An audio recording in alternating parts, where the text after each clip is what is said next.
Anyways, so what happens out here in this terrible domain where Scar rules is that things turn into a totalitarian state, you know, and he's presented here as a Nazi-like leader.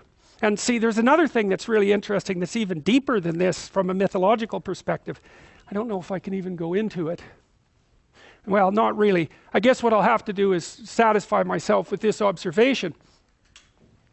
There's always been some antagonism, for example, between the Catholic Church and rationalism. And everyone knows that. It's a very long-standing antagonism that sort of runs its way through at least the last 1,000 years or so of Western civilization. And the people who regarded Catholics as antithetical to science take the Catholics to task for that, and describing it as prejudicial and superstitious, and fair enough. But there's something else going on there that's more important, and that's the observation, and this is at a deep level again, the observation that rationality has one big problem. So it can easily become arrogant and believe in its own theories.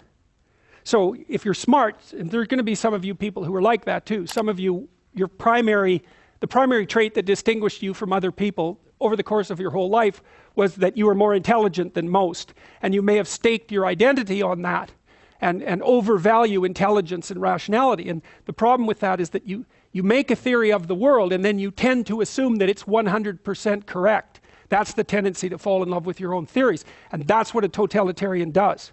The totalitarian says, here's the damn theory, and it's exactly right, and you're going to act it out exactly. And if you don't, well, we've got some special treats in mind for you. And one of the most terrible things that I encountered while reading about totalitarianism, and this was even more true of the Soviet Union under Stalin, was that the true believers, and there were many of them, were in a terrible position because according to their own doctrine, they're already involved in the process that was going to bring utopia to mankind. The problems had already been solved, but many of them were still suffering terribly as individuals.